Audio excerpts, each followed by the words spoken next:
Welcome back to our channel. Today, we're diving into the group by clause in SQL for Microsoft Access. This powerful feature allows you to aggregate data and gain valuable insights. Let's get started. So, what is the group by clause? The group by clause is used in SQL to arrange identical data into groups. It enables you to perform aggregate functions, such as count, sum, average, and more, on your data. This is essential for summarizing information effectively. The basic syntax for a query using the group by clause looks like this. Select column 1, aggregate function, column 2, from table name group by column 1. Here's a breakdown. Select indicates the columns you want to retrieve.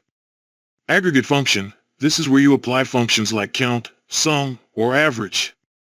Group by specifies the column by which to group the results. Let's look at a practical example.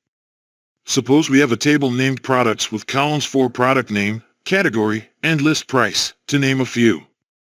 If we want to know the total amount of products in each category, we would write select category, count, product name, from products group by category. And I put product name in brackets because the column name was entered into the database as two words. When you run this query, Access will display each category alongside its total count of products we have in that category, giving you a clear summary of your data. You can also combine the group by clause with the having clause to filter your aggregated results. For instance, if you only want to see categories with total target levels greater than 200, so I am talking about higher stocked items, you'd add having sum, target level, greater than 200. This allows you to focus on the most significant products in your dataset. And that's a wrap on using the group by clause for data aggregation in Access SQL. By mastering this feature, you can effectively summarize and analyze your data.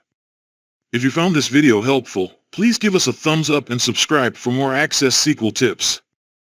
Thanks for watching, and we'll see you in the next video.